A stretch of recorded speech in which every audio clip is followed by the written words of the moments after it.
Roger Robinson, what a pleasure to have you with us. Well, thank you. I'm just really impressed by your remarkable career. It spans the White House and Congress, in addition to your time as a vice president in the International Department of Chase Manhattan Bank in New York. What inspired you to accept the invitation to join the Global Tech Security Commission? Well, first, I've been an admirer of Keith Krach for a long time. We met when he was Undersecretary of State for Economic Affairs, and we had the good fortune to work together closely, particularly on capital markets related matters, but on other China subjects as well. And he is an inspiration and a force of nature, as you well know. And we got along instantly. And so, of course, that was the centerpiece, I suppose, of my involvement with the commission. Of course, I was thrilled to see that he went forward in such a robust way to create the event over at Purdue, as well as the commission activities now. And it really is. I share his vision. I think that it's essential that we redouble our efforts to, in effect, privatize American national security. It just is not going to be sufficient anymore to rely on the traditional security community or even the alliance structure. The private sector has become such a driving force in foreign policy. And for example, sectors like our space industry, where it's very clear, this kind of transformation is well underway. Speaking of public-private sector experience, you certainly bring that. I do want to talk a little more about that in a moment. But I also wanted to ask you about your time as chairman of the Congressional U.S.-China Economic and Security Review Commission for the bulk of the period from 2001 to 2006. What did you see during the early years of China's rise to power that concerned you? Well, I had had the experience going back all the way to 1972 with the Soviet Union and the first effort at détente, as it was affectionately called, during the Nixon-Kissinger period, when we were experimenting as a nation with the notion of economic and commercial bridge building as the key to enhanced geopolitical cooperation. That if we had enough commercial, economic, financial ties, that this would be a major incentive to lessen tensions and to seek out greater areas of cooperation and convergence. Sadly, the Soviets treated détente as a cynical device to attract Western military technology, to attract financing, and a host of other assets, if you will, from the West, which they employed to actually advance their communist predations around the world, taking of other countries, empire building. And so when the China story started to come into the forefront in the beginning of the 2000s, I entered the picture with a good deal of skepticism. I've seen this movie before, so to speak, and I was very concerned. And in the late 90s, I took note of the fact that when I looked at the investment portfolio of the California State Public Employees Pension System, CalPERS, I noticed, even at that time, that there were a number of companies of China in that portfolio, which were clearly controlled and run by the People's Liberation Army. And that was of concern to me because it meant that state public employees, like those of California and the other 49 states, were helping finance the Chinese military. And it became quite clear to me even then that we had a potential problem. When China entered the World Trade Organization, there was always the concern that they would use that access to privileged trade relations for the same cynical purposes as the Soviets before them. Well, let me ask you this then, because these questions are very much at the forefront right now. And you have said in an interview that you think that CCP-controlled companies are desperate to play in U.S. financial markets and that, quote, require hundreds of billions of dollars annually to keep their economic growth rate viable. Given this symbiotic economic relationship that the U.S. has with China, do you think the U.S. can and should be seeking to decouple itself from China? Well, regrettably, I do. Now it's very clear that the worst case scenario on U.S. China relations has frankly been realized. This has been a cynical ploy. The trade relationship has built a economic and financial juggernaut in China that is now a peer military competitor. We built China ourselves with our financial resources, our technology, our trade relationships and surpluses and the like into the foremost existential threat ever facing the United States.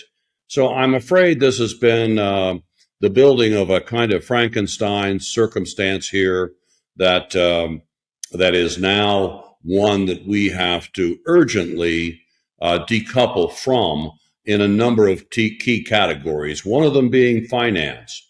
There are way too many Chinese companies of the 5,000 that have a presence in the U.S. capital markets today that are, for example, sanctioned by the United States for their national security and human rights abuses and violations. And I'm talking about companies now, which, as you know, are controlled by the Chinese Communist Party and serve as vehicles to advance their global agenda.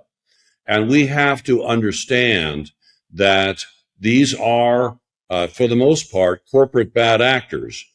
Great Wall Industries, AVIC, they're large aerospace companies that have many of their subsidiaries publicly traded in the investment products of the United States that all of us subscribe to through BlackRock and Vanguard and others.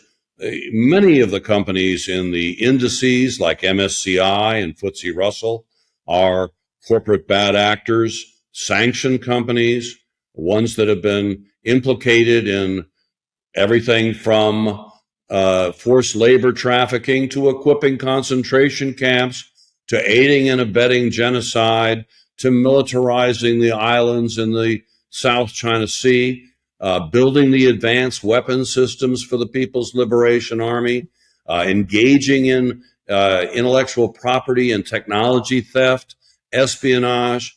This is the litany of what these companies, sadly, are often more about than anything we would consider corporate activities.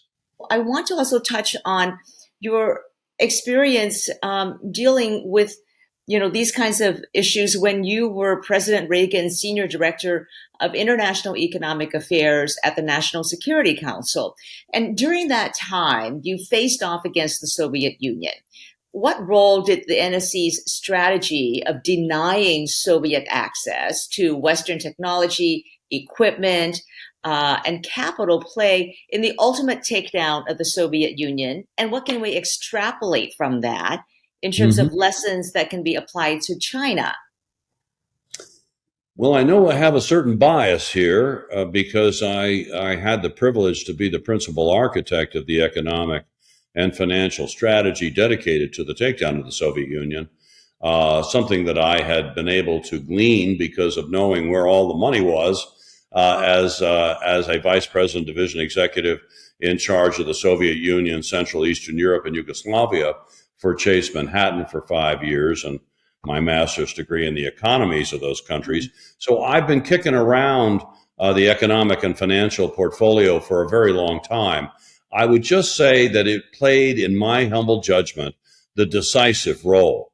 There are lots of dimensions to the Soviet takedown, but the one that really mattered, in my opinion, most was our effort to cut off Western life support tubes on their hard currency cash flow, limit their access to Western credits, both private sector as well as governments, kill deals like the Siberian gas pipeline project, which was scheduled to double their hard currency income and at the same time make Western Europe 75, 80% dependent on Soviet natural gas.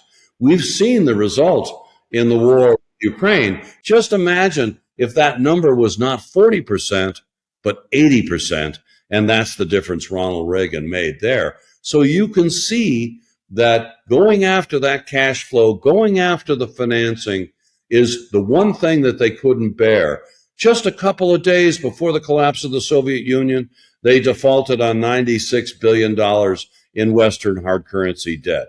I would suggest to you that that wasn't a coincidence. We put them out of business. So all the things that you have just mentioned, in a nutshell, what is the lesson or lessons that you think can be applied to China today? Well, I think that we have to be very mindful that although China is a hugely different kettle of fish, a vastly more diversified economy, far more robust than the Soviets ever dreamed about, etc., there are certain similarities. One of them is that without American capital, in the kind of numbers that that you were talking about in your question, hundreds of billions annually, China cannot sustain a growth rate that's going to allow the Communist Party to remain a going concern. They have to grow probably at 5, 6, 7% is the truth of the matter. When they're growing at the anemic pace they're in now of, say, 2, 3% last year, and maybe 4 or 5% this year, that's slow motion economic implosion for China, in my estimation. They need Western capital urgently. We have 66% or so of the world's, certainly over 60% of the world's investable capital. Our capital markets are roughly the size of the rest of the world's combined. We have the world's reserve currency. We utterly dominate the global financial domain. And this is something that China is horrified by. That's why it's trying to unseat dollar primacy in the world, but they'll no chance of succeeding there. The point being, we have tremendous leverage. We've not used it. We've picked up the tab for China for decades in a foolhardy way, frankly. And now the chickens have come home to roost, and we have a very urgent existential crisis as a result. So what do you think should be done now? And perhaps as part of this answer, you can give us an example from your extensive career of how restricting U.S. technology flows to adversaries has been used to advance freedom. Well, I think that we are finally getting the wake-up call in the United States, particularly in the Congress, which is one of our best hopes. You know, the level of bipartisanship on the China question is really quite gratifying and astonishing both. So we want to leverage this, and I'm sure the Commission is all about this at this juncture appropriately. We've got to start to obviously deny them the technologies that are enhancing their military strength and even giving them the advantage in some key areas of 21st century technology, which we all understand and know about. Can you give us some examples, Roger, of what types of technology you think we should be denying them? And how would that advance freedom? Well, quantum computing, AI, semiconductors and chips. I mean, much of this is out there. And those particular folks on the Commission and elsewhere that specialize in export controls can surely rattle off even more examples. But, you know, those technologies that are going to largely decide the destiny of competitiveness in the 21st century, the Chinese are perilously close to us and even possibly exceeding us in a category or two. This is completely unacceptable. It's likewise the case that our financial underwriting of the Chinese Communist Party and its proxy corporations is completely out of control. Wall Street's more looking for those fees. They don't care, frankly, about national security and human rights policies. That's somebody else's problem in their view. But frankly, it's all of our problem. And I'm encouraged that we're starting to come to this kind of realistic consensus. I want to also discuss the Global Tech Security Commission and your role on it. I'm curious, what is your vision for the GTSC? What do you hope it will accomplish? Well, with the talent pool that's been pulled together, I think the sky is the limit in the sense that starting out with the rigorous analysis, the SWOT analysis, and others that have been requested by the Commission, has been an inspired idea. It forced us each to do a lot of work, I'll confess, but all to the good, because it made us organize our best thinking, our best ideas in bulletized form to share with our fellow experts and to share ultimately with the policy community, executive branch, the Congress, help inform the media, NGOs, the academic community, all kinds of audiences will have the benefit of this inspired and I think visionary thinking of those experts assembled by the Commission. And it's a repository of talent. And it's almost like bringing together the best scientists and putting them at Los Alamos and telling them that we've got to have a nuclear weapon for national survival. Uh, and so I think we have a very big challenge here, obviously, in turning around our fortunes vis-a-vis China, which were allowed to go so desperately off track, to be honest with you. And so my expectation is that we're going to see a classic example of the privatization of national security through this commission, and it's going to change the way we do business. It's even gone to the point where the commission's reached out to, for example, the G7 allies and others. It's not just mimicking executive branch departments and agencies. It's also getting into our alliance structure. I think it's a fantastic parallel world that is only going to inform and enrich the day-to-day policy community of the United States. And that's where your experience also is so valuable. You have this background, as we mentioned earlier, that gives you a foot in both the private and public sectors. And so I wanted to ask you, how important is the GTSC in bridging that gap between private companies and government? And why is it imperative that it do so? Well, because in part it's not conceptual. I mean, this is happening by the choices of the individuals. After all, people are policy to a large extent. And the fact that we've got this terrific mix of public sector and private sector skills uh, and such senior level players in both camps, that I think is extraordinary. It's not paying lip service to public private sector partnership. It is a living, breathing example of what this can do. And it's not shown its blazing true colors yet because it's still in its early stages. But it's clear to me, and the writing is clearly on the wall here, that this is going to blossom into a major force in the United States, and the commission will be looked to as, again, a repository of wisdom on key cutting edge subjects that are going to define the competitiveness of the United States in the 21st century. And your role on the GTSC is Commissioner for Capital Markets. That was created specifically for you based on your special expertise. What perspective do you bring to the upcoming report? And can you give us some details about the discussions you're having with your fellow advisory council members and what you hope to come out of those discussions? Well, first, I'm very grateful to Keith because in the history of the United States, there's never been a capital markets commissioner or position of the type that we have in our current GTSC. That by itself is recognition of the money, if I can use that general term, coming to the forefront where I think it properly belongs.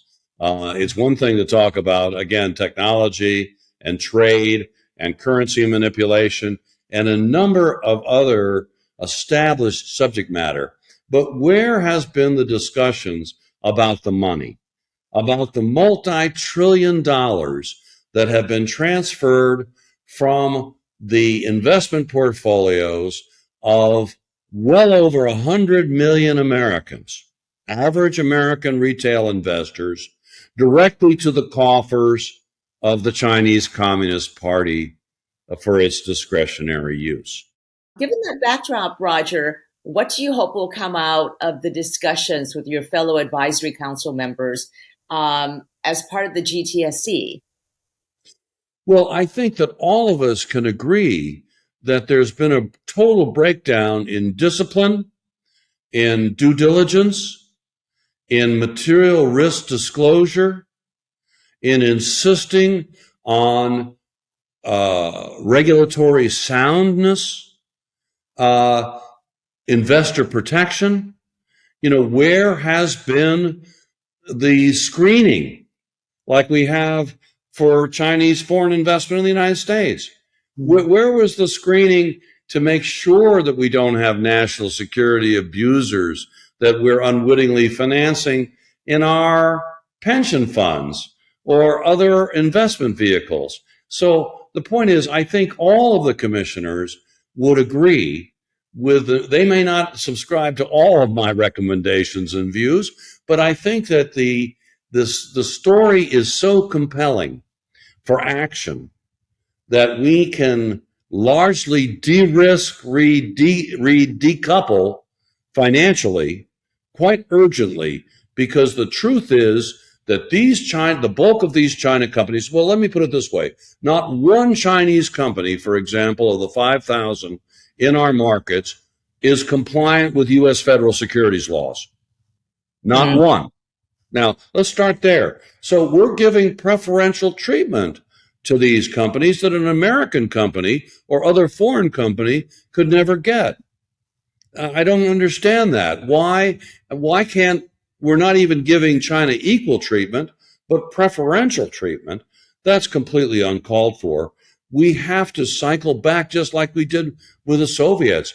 They've got to be cut off if they're going to be engaged in such malevolent, belligerent, and increasingly worrying activity, such as a shooting war in Taiwan or the harassing of our naval assets and others in the South China Sea.